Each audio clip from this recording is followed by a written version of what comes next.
Assalamualaikum warahmatullahi wabarakatuh. Perkenalkan, saya Edi Sugiono, guru mata pelajaran fisika SMA Negeri Tanjung Kerta, Sumedang.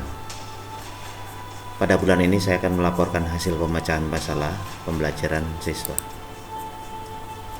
Yang kami angkat adalah masalah siswa tertidur saat belajar. Pada saat guru sedang melaksanakan proses belajar mengajar di kelas, kadangkala terdapat siswa ngantuk dan bahkan sampai tertidur pulas dengan posisi duduk dan kepalanya tergeletak di atas bangku seperti gambar 1 ini yang sebelah kiri, atau mungkin setengah, atau mungkin yang kanan. Ini banyak yang tertidur siswanya. Oh, ternyata kalau kita amati ternyata gurunya yang ketidur ini, dan kita amati jamnya adalah jam rawan. Ya, ini saya dapatkan gambar dari browsing di Google. Kalau hal itu terjadi pada siswa yang cenderung sama, melakukan berulang kali, maka kita harus menganalisa faktor-faktor penyebabnya, akar permasalahannya, agar dapat memilih tindak lanjut yang tepat dan cocok untuk mengatasi masalah ini. Berikut akar permasalahan yang sudah kami rinci menjadi 14. Siswa tersebut sering begadang atau kurang jam tidur pada saat malam harinya. Yang kedua, motivasi belajar siswa memang rendah. Yang ketiga, karakter siswa yang kurang baik. Tentunya lah karakter yang terkait dengan siswa tidur. Keempat, mungkin siswa tersebut dalam keadaan sakit, sedang minum obat. Yang kelima, makan pagi atau makan siang yang terlalu kenyang bisa juga menyebabkan ngantuk. 6. Pola didik orang tua dan pergaulan di luar sekolah yang kurang baik. Bergaul dengan tukang ojek sehingga dia begadang. Nah, gitu ya maksudnya. Yang ketujuh, sering terdapat jam kosong pada saat belajar di kelas sehingga dimanfaatkan untuk tidur. Nah, yang 8, materi pelajaran yang menjemukan dan membosankan menurut siswa ya.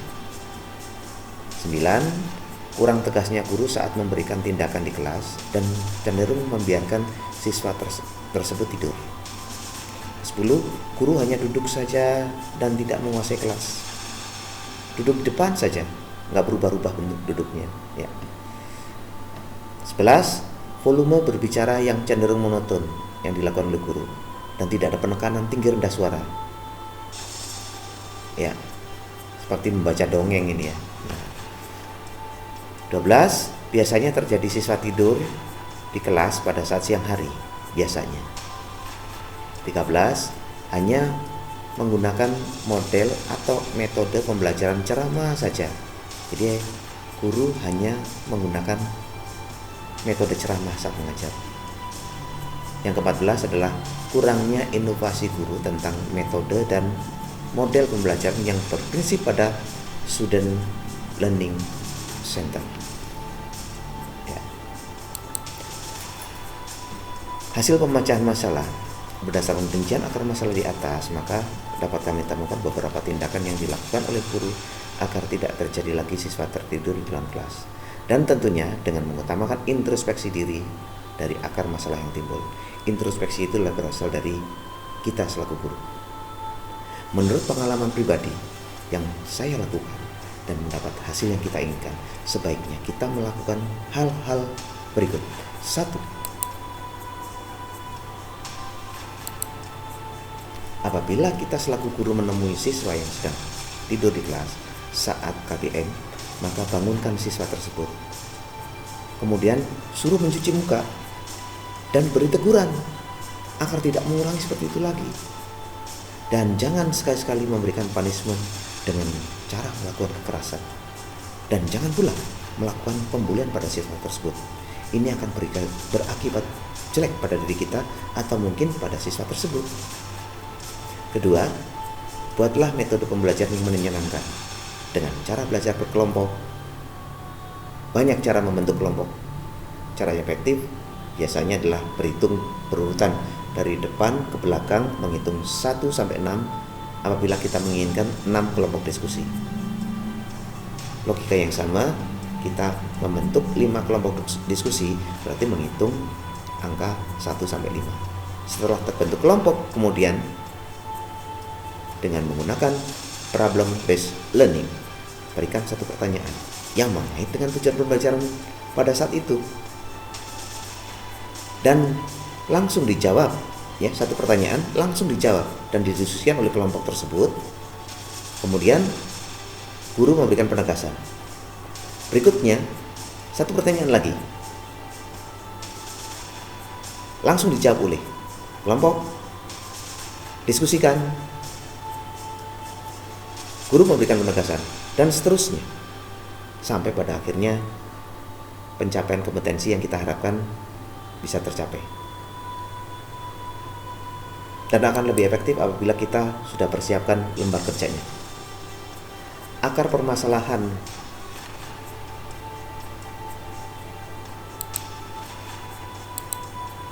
yang ketiga, buatlah perencanaan skenario pembelajaran yang matang dan selalu kita evaluasi. Biasanya, kasus siswa tidur di kelas hanya terjadi pada kelas-kelas tertentu saja, tidak semua kelas. Sehingga sebaiknya rencana pembelajaran yang dibuat menyesuaikan pada kelas yang terdapat siswa kasus tadi. Yang keempat, sebaiknya selalu mengaitkan materi dengan kehidupan sehari-hari yang sederhana dan mudah dipraktikkan.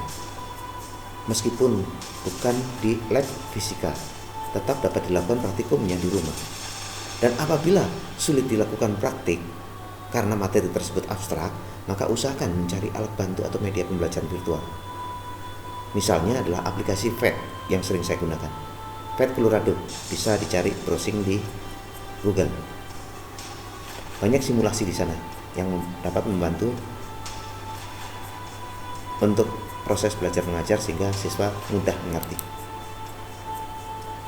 Yang kelima, begitu masuk kelas, sapalah siswa untuk membangkitkan semangat dan jangan terpaku hanya duduk di kelas saja, tapi sering berpindah-pindah posisi, depan, tengah, belakang, pojok kiri, pojok kanan, dan seterusnya sambil memonitor hasil kerja diskusi siswa.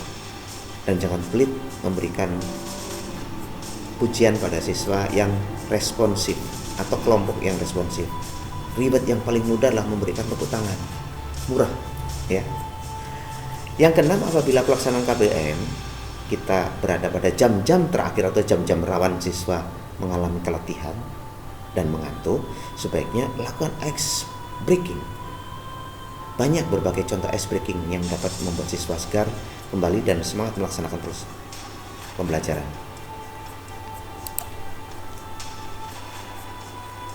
Yang terakhir, kita selaku guru harus punya keyakinan membangkitkan siswa belajar. Kalau guru menyenangkan, siswa pun akan senang.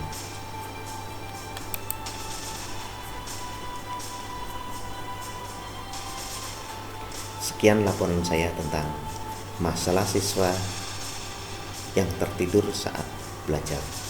Dan sangat saya harapkan untuk memberikan komentar demi perbaikan dan inspirasi pada video-video berikutnya. Sekian, terima kasih. Wassalamualaikum warahmatullahi wabarakatuh.